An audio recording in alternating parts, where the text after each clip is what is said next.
சரி சொல்லலாம், தப்பு இல்லை. ராகுல் காந்தி அவர்கள் மாதிரி கிடையாது. கேமரா புடை சூழ இந்த மாதிரிலாம் அவங்க போகிறது கிடையாது. அவங்களோட வேலை, இது என்னுடைய டியூட்டி, நான் போய் செய்கிறேன். ஐயா நாங்களே உயிர் பிழைக்க இங்கே வந்திருக்கோம், எங்களை தயவு செஞ்சு ஒன்றும் எங்களை எதுவும் செய்யலே அப்படின்னு இது பண்ணியிருக்காங்க.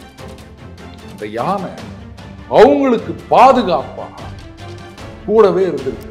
அந்த யானை தான் எங்களை காப்பாத்துச்சு அப்படின்னு அந்த மூதாட்டி சொல்லியிருக்காங்க. அன்னாசி பழத்துல நாட்டு வெடிகுண்டு வச்சு ஒரு கருவற்று இருந்த பெண் யானை அதை தும்பிக்கையில எடுத்து இப்படி வாயில தானே போடும்.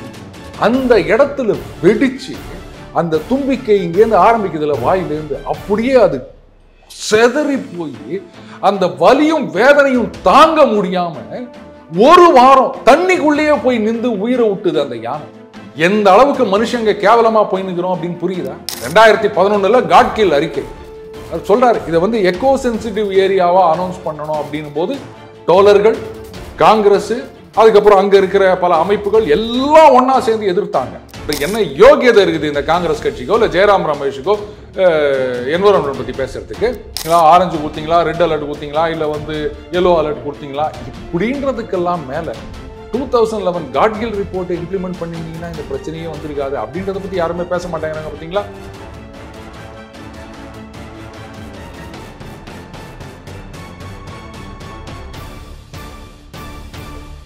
ஜாம்பவான் நேயர்களுக்கு பிரபாகரனின் அன்பு வணக்கம். இன்றைய அரசியல் அரங்கம் நிகழ்ச்சியில் நம்மோடு இணைந்திருக்கக்கூடிய சிறப்பு விருந்தினர் நம்முடைய ஜாம்பவான் அருண் சார் அவர்கள். வணக்கம் சார். வணக்கம் பிரபாகர். இன்னைக்கு இந்தியாவில் வயநாடு அப்படிங்கிற ஒரு விஷயம் தான் இன்னைக்கு எல்லாருமே பார்த்துக்கிட்டு இருக்காங்க. பெரிய உயிரிழப்பு சந்திக்கப்பட்டிருக்கு சார், நிறைய உயிரிழப்புகள். அங்கே இராணுவத்தினுடைய செயல்பாடு, இந்த மீட்பு பணியில் இராணுவம் வந்த பிறகு தான் ஒரு அதிக பாதிப்புகளை கண்டறிந்து மீட்பு பணியில் ஈடுபட்டிருக்காங்க. இந்திய இராணுவத்தினுடைய பணி எப்படி இருக்குது சார்? அதாவதுங்க, இந்த இராணுவம் சரி சொல்லலாம், தப்பு இல்லை. ராகுல் காந்தி அவர்கள் மாதிரி கிடையாது. கேமரா புடை சூழ இந்த மாதிரிலாம் அவங்க போகிறது கிடையாது. அவங்களோட வேலை, இது என்னுடைய டியூட்டி, நான் போய் செய்கிறேன் அப்படின்னு சொல்லிட்டு அந்த பெய்லி பிரிட்ஜ் அப்படின்னு இமிடியட்டாக இது பண்ணி நிறைய ரெஸ்கியூ அதெல்லாம் பண்ணிட்டு இருக்காங்க. அவங்க பார்த்தீங்களா, இராணுவம் இப்படிலாம் செஞ்சாங்க அப்படின்றத எதிர்பார்க்கறதே கிடையாது. ஏன்னு பார்த்தீங்கன்னா, நாட்டை தினந்தோறும் ஒவ்வொரு நிமிடமும் ஒவ்வொரு நொடியும் பாதுகாத்து கொண்டிருப்பது இராணுவம். அவங்க என்ன நம்மகிட்டேருந்து அப்ரிசியேஷனோ இல்லை அவார்டோ எதிர்பார்க்குறாங்களா? ஜனங்கள்லாம் ஒவ்வொரு நாளும் எழுந்த உடனே இராணுவத்தால் தான் நாங்கள் நம்ம என்னைக்காவது ஃபீல் பண்ணியிருக்கோமா? இன்னைக்கு சுதந்திரமாக இருக்கோம் அப்படின்னா அதுக்கு காரணம் இராணுவம். அட்லீஸ்ட் வருஷத்தில் ஒரு நாளாவது 2 நாளாவது நம்ம நினச்சி பார்க்கணும், பண்ணுறது கிடையாது. ஆனால் இராணுவம் அதெல்லாம் எதிர்பார்க்க மாட்டாங்க. ஏங்க, அவங்களுக்கு கடமை மட்டும்தான், மற்றபடி வேற எதையுமே அவர்கள் எதிர்பார்ப்பதில்லை. அவங்க அப்படியே நீங்கள் சொன்னாலும் அவங்க பாட்டுக்கு போயினே இருப்பாங்க. ரைட்டுங்களா? இந்த கேமராக்காக அப்படின்றதெல்லாம் அரசியல்வாதிகள், நம்ம அண்ணன் ராகுல் காந்தி மாதிரின்னு வச்சுக்கோங்களேன், இது ரொம்பவே சிறப்பாக செயல்பட்டு கொண்டிருக்கின்றார்கள். அதில் பெண் அதிகாரிகளும், ஏன்னா இன்னைக்கு இராணுவத்தில் ஆண் பெண் அப்படின்றது அந்த வித்தியாசம் இல்லாமல் நம்ம வேற ஒரு லெவலுக்கு போயிட்டு இருக்கோம். ஸோ அதைத்தான் இது காமிக்குதுன்னு வச்சுக்கோங்களேன். அந்த பெண் அதிகாரி சீதான்னு நினைக்கிறேன் அவங்க பேர், அவங்களும் இந்த பேரிடர் காலத்தில் இறங்கி களத்தில் வேலை செய்கிறாங்க. ஆனால் எல்லாத்துக்கும் மேலே நான் ஒரு விஷயம் பார்க்குறேன் பிரபாகர். ஒரு குடும்பம், அதில் அந்த வயதான பாட்டி ஒருத்தங்க, அந்த 2 குழந்தைங்க அந்த ஏதோ சரிவிலிருந்து ஒரு ஓட்ட வழியாக மேலே ஏறி வந்துட்டாங்களாம். கொஞ்சம் அப்படி உயரமான இடத்துக்கு போகலாம் அப்படின்னா ஒரு கொம்பன் யானை, அங்கே கொம்பன்னு சொல்லுவாங்க, அது ஆண் யானை தந்தத்தோடு நிற்குது. கொஞ்சம் தள்ளி பிடி, அது நம்ம தமிழில் கூட இருக்கு, பிடினா பெண் யானை, களிறுனா ஆண் யானை அப்படின்னு சொல்லுவாங்க. அதே தான் மலையாளத்தில் பிடி அப்படின்னா 2 பெண் யானை கொஞ்சம் தள்ளி நிற்குதாங்க. கொம்பன் யானை, அதுவும் கேரளத்துல தான் நீங்க பார்க்கலாம். அந்த யானைக்கு மதம் பிடிக்கிறது அப்படின்றது அதிகமா இருக்கும், யானை தூக்கி போட்டு மிதிக்கிறது அப்படிலாம் நிறையவே இருக்கு. ஸோ இதை பார்த்த உடனே அவங்களுக்கு பயத்துல கைகாலெல்லாம் உதற ஆரம்பிச்சிருச்சான். என்ன பண்ணியிருக்காங்க, ஐயா நாங்களே உயிர் பிழைக்க இங்க வந்திருக்கோம், எங்களை தயவு செஞ்சு ஒன்றும் எங்களை எதுவும் செய்யலே அப்படின்னு இது பண்ணியிருக்காங்க. அந்த யானை அவங்களுக்கு பாதுகாப்பா கூடவே இருந்திருக்கு. அவங்க சொல்றாங்க, அந்த யானையோடைய கண்ணிலிருந்து தண்ணி வரதை நாங்கள் பார்த்தோம், எங்களுக்கு பாதுகாப்பா அந்த யானை இருந்தது, அந்த யானைக்கு அடியில தான் நாங்கள் இருந்தோம், அந்த யானை தான் எங்களை காப்பாத்துச்சு அப்படின்னு அந்த மூதாட்டி சொல்லியிருக்காங்க. ஆனா ஜாம்பவான்ல பழைய பதிவுல போய் பாருங்க இருக்கும், இந்த யானை தோட்டத்தில் பூந்து இந்த அன்னாசி பழம் இல்லை மற்றதெல்லாம் இது பண்ணிடுதுன்னு சொல்லிட்டு அன்னாசி பழத்தில் நாட்டு வெடிகுண்டு வச்சு ஒரு கருவற்று இருந்த பெண் யானை அதை தும்பிக்கையில எடுத்து இப்படி வாயில தானே போடும். அந்த இடத்துல வெடிச்சு அந்த தும்பிக்கை இங்கேருந்து ஆரம்பிக்குதுல வாயிலேருந்து, அப்படியே அது செதறி போய் அந்த வலியும் வேதனையும் தாங்க முடியாம ஒரு வாரம் தண்ணிக்குள்ளேயே போய் நின்று உயிரை விட்டுது அந்த யானை.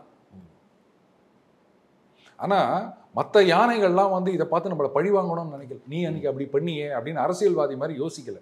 அந்த குடும்பத்தை காப்பாத்தினதும் ஒரு யானை தான். எந்த அளவுக்கு மனுஷங்க கேவலமா போய் நிற்கிறோம் அப்படின்னு புரியுதா? அட்லீஸ்ட் மிருகங்களாவது மிருகத்தன்மையோட, அதாவது சொல்லுவாங்க மனுஷத்தன்மையே இல்லையா உனக்கு அப்படின்னு கேட்பாங்க. இனிமே அப்படி கேட்கக்கூடாது, மிருகத்தன்மையே இல்லையா உனக்கு அப்படின்னு தான் கேட்கணும். ஏன்னா மிருகங்கள் தான் நம்மளோட வசதியா இருக்குது. நாம தான் இருக்கிறதுலே கேவலமான ஜந்துக்களா இருக்கும். 2011 காட்கில் அறிக்கை அவர் சொல்றாரு, இதை வந்து எக்கோ சென்சிட்டிவ் ஏரியாவா அனௌன்ஸ் பண்ணணும் அப்படின்னும் போது டோலர்கள், காங்கிரஸ், அதுக்கப்புறம் அங்க இருக்கிற பல அமைப்புகள் எல்லாம் ஒன்னா சேர்ந்து எதிர்த்தாங்க. ஆர்டிஐல அந்த ரிப்போர்ட்டை கொடுங்கன்னு சொன்னா இல்ல இல்ல இல்ல அந்த சொசைட்டல் இன்ட்ரெஸ்ட் அதை கொடுக்க முடியாதுன்னு ஆர்கியூ பண்ணி மறுத்தார்கள். அந்த ரிப்போர்ட்ல என்ன சொல்லியிருக்கு அப்படின்றத கூட வெளியிட மாட்டோம்னு சொன்னாங்க. இவ்வளவு ஏங்க சயின்டிஸ்ட் இந்த வயநாடுல நடந்ததை பத்தி யாரும் பேசக்கூடாது சர்க்குலர் வந்து இல்ல கேரளால. அதுக்கப்புறம் அடுத்த நாள் சிஎம் கூப்பிட்டு இல்ல அதை வித்ரா பண்ணுங்க அப்படின்னு. இந்த ஜார்ஜ் ஆர்வெல்லோட நாவல் படிச்சீங்கன்னா தெரியும். 1984 வருஷம் இல்லை அந்த நாவல் 1984 நாவலோட பேர். அதில் டிபார்ட்மெண்ட் ஆஃப் ட்ரூத்னு ஒன்று இருக்கும். அவங்க வந்து என்ன பண்ணுவாங்கன்னா they will manufacturing the truth. அந்த மாதிரி இருக்குது. உண்மையை பேசக்கூடாது. இந்த கல்யாண பரிசை என்னடா ஒரு உண்மையை சொல்ல விட மாட்டேங்கிறானே அப்படின்னு. அந்த மாதிரி சயின்டிஸ்ட் யாரும் எதுவும் பேசக்கூடாது அப்படின்னு தடை உத்தரவு போடுற அளவுக்கு இருக்குது. இதே பாஜக அரசாங்கம் ஒரு இந்த மாதிரி சர்க்குலர் இஷ்யூ பண்ணியிருந்தா இந்நேரத்துக்கு என்ன பிரளயமே வந்திருக்கும். எல்லா மீடியாலையும் அதை தானே டிஸ்கஸ் பண்ணியிருப்பாங்க. பாசிச அரசு கருத்து சுதந்திரத்தை தடுக்கிறது, இந்த அறிவியல் அறிஞர்களின் உண்மை பேச விடாமல் நசுக்குகிறது, என்ன கோஷம் போட்டிருப்பாங்க. அதுக்கப்புறம் இவர் சிஎம்ஏ அதை வித்ரா பண்றாரு. அந்த காட்கில் ரிப்போர்ட் அதை வந்து இம்ப்ளிமெண்ட் பண்ணியிருந்தாங்கன்னா இனி இதெல்லாம் நடந்திருக்காதுன்றாங்க. ஏன் பண்ணல? இப்போ கவர்மெண்ட் வந்து அந்த நோட்டிஃபிகேஷன் இஷ்யூ பண்ண போறோம்னு சொன்ன உடனே இவர் ஜெயராம் ரமேஷ் சொல்றாரு, அது அப்படி இல்லை, அதுல வந்து அவ்வளோ சொல்லியிருக்காங்க, ஆனா இவங்க வந்து ஏதோ 30-something% தான் வந்து நோட்டிஃபை பண்றாங்க, மீதி எல்லாம் என்ன ஆகுறது? ஏன் நீங்க வந்து 2011 ஜூலை வரைக்கும் நினைக்கிறேன் இவர் தான் மினிஸ்டர் ஆஃப் என்விரான்மெண்ட் ஃபாரஸ்டா இருந்தார். 2014 வரைக்கும் காங்கிரஸ் தானே இருந்தது ஆட்சியில, ஏன் இம்ப்ளிமெண்ட் பண்ணல? சொல்ல போனா ஜெயந்தி நட்ராஜன் அவங்களும் இந்த மாதிரி பதவியில் இருந்தாங்க. MOEF பதவியிலேருந்து தூக்கினாங்க. எப்படி தூக்கினாங்க தெரியுமா? மன்மோகன் சிங் அவர்கள் பிரைம் மினிஸ்டர் கூப்பிடுறாரு, இவங்க போறாங்க, madam wants you to resign your post அப்படின்றாரு. கேட்குறாங்க எப்போ? இம்மீடியட்லி. சரி கட்சி பணி கூப்பிட போறாங்கன்னு சொல்லிட்டு உடனே ரிசர்வேஷன் லெட்டர் கொடுத்துட்டு போட்டாங்க. கட்சி பணிக்கு கூப்பிடவே இல்லை. இவங்க இந்தியன் எக்ஸ்பிரஸ்ல ஒரு பெரிய ஆர்டிக்கலே எழுதியிருந்தாங்க. என்னன்னா இண்டஸ்ட்ரியலிஸ்ட்லாம் போயிட்டு அவங்க கிட்ட கம்ப்ளைண்ட் பண்ணியிருக்காங்க ராகுல் காந்தி கிட்ட. இத்தனைக்கும் அவர் எந்த பதவியிலையும் இல்லை. அப்போ பதவியிலும் கிடையாது. அவர்கிட்ட போயிட்டு இந்த மாதிரி இவங்க இருக்கிறதுனால தான் வந்து இந்த கிளியரன்ஸ் எல்லாம் கிடைக்க மாட்டுது, எங்களுடைய தொழில் நடவடிக்கைகள்லாம் ரொம்ப பிரச்சனையா இருக்குது அப்படின்னு. அதனால என்ன தூக்கிடலாமே, மினிஸ்டர் தூக்கிட்டாங்க. அவ்வளோதான் தூக்கிட்டாங்க. இவர் பேசுறாரு என்விரான்மெண்ட் என்ன யோகியதை இருக்குது இந்த காங்கிரஸ் கட்சிக்கோ இல்லை ஜெயராம் ரமேஷுக்கோ என்விரான்மெண்ட் பத்தி பேசுறதுக்கு? அன்னைக்கே இம்ப்ளிமெண்ட் பண்ணியிருந்தாங்க, இந்த பிரச்சனை கிடையாதுல்ல. பாருங்க இப்போ நான் சொல்றேன், இந்த நோட்டிஃபிகேஷன் இஷ்யூ பண்ணியாச்சு. இப்போ இந்த ரெஸ்கியூ எஃபர்ட் அதெல்லாம் முடியட்டும், அதுக்கப்புறம் ரீஹாபிலிட்டேஷன் எல்லாம் நடக்கட்டும், அதுக்கப்புறம் இதை இம்ப்ளிமெண்ட் பண்ணோன்னா மறுபடியும் இவங்க கோஷம் போடத்தான் போறாங்க. பாருங்க, கம்யூனிஸ்ட் ஒத்துக்க மாட்டாங்க, காங்கிரஸ் ஒத்துக்க மாட்டாங்க, அங்க இருக்கிற சில அமைப்புகளும் இதற்கு எதிர்ப்பு தெரிவிக்கும், ஒத்துக்க மாட்டேங்க, கலாட்டா பண்ண போறாங்க. நம்ம பார்க்க தானே போறோம்.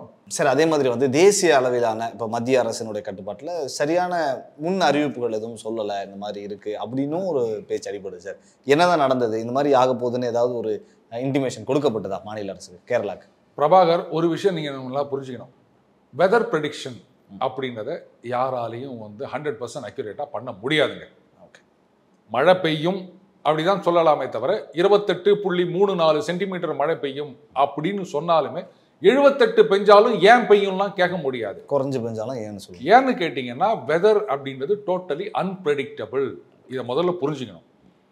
நீங்க வந்து ஒரு 100 ml சல்ஃபியூரிக் ஆசிட் எடுத்துக்கினீங்க, அதில் வந்து 50 மில்லிகிராம் அயன் தூள்கள்னு வச்சுக்கோங்களேன், இதை போட்டிங்க அப்படின்னு சொன்னால் என்ன ஆகுது அப்படின்ட்டு எழுதி வச்சிருங்க. நீங்கள் இங்கே பண்ணாலும் அதுதான், டெல்லியில் பண்ணாலும் அதுதான், அமெரிக்காவில் பண்ணாலும் அதே தான் ஆக போகுது.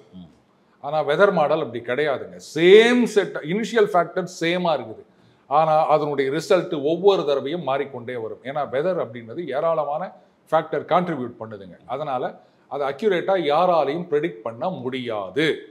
சொல்லலாம் சார் சில தனியார் இவங்கெல்லாம் இந்த பாருங்க, அதெல்லாம் வந்து இந்த பனம்பழம் உட்கார காட்காய் விழுந்த கதை தான், ரைட்டுங்களா? 100% அக்யூரசி அப்படின்றது யாராலையும் சொல்ல முடியாது. சொல்லலாம் இது பாருங்க இங்கே மழை பெய்யும் அப்படின்னா பெய்யலாம், ஆனால் இவங்களே எதிர்பார்த்ததுக்கு மேலே அவ்வளோ மழை அப்படின்னா அதெல்லாம் வந்து நம்ம என்ன சொல்றது, to be on the safer side. இப்போ நம்ம வச்சிக்கா சொல்வார் இல்லையா, இதில் வந்து எவ்வளோனா ஒரு 160 170 ப்ளஸ் அப்படின்வாங்க, அவங்க 190 எடுத்திருப்பான், இல்லை 120 கூட போயிருக்கலாம். நல்லா ஒரு இதுதான் வச்சுக்கோங்களேன். ஸோ வெதரை 100% அக்யூரேட்டாக யாராலையும் ப்ரெடிக்ட் பண்ண முடியாது.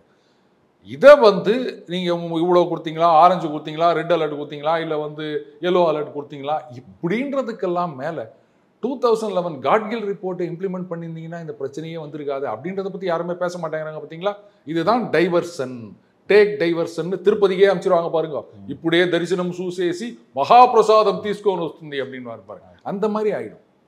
அன்னைக்கு ஏங்க இம்ப்ளிமெண்ட் பண்ணல, இன்னைக்கு இம்ப்ளிமெண்ட் பண்றீங்களான்றதை நம்ம வெயிட் அண்ட் சீ பிரபா, அப்போ தெரியும் உங்களுக்கு. சார், பல விஷயங்கள் இன்னைக்கு இருக்கக்கூடிய காலகட்டத்தில் இருக்க அரசியல் சூழல் குறித்து நிறைய தகவல்கள் எங்களோடு பகிர்ந்து கொண்டீர்கள். உங்களுக்கு ஜாம்பவான் நேயர்கள் சார்பாகவும் இந்த பிரபாகரன் சார்பாகவும் மனமார்ந்த நன்றிகள் சார். நன்றி பிரபாகர். நன்றி சார்.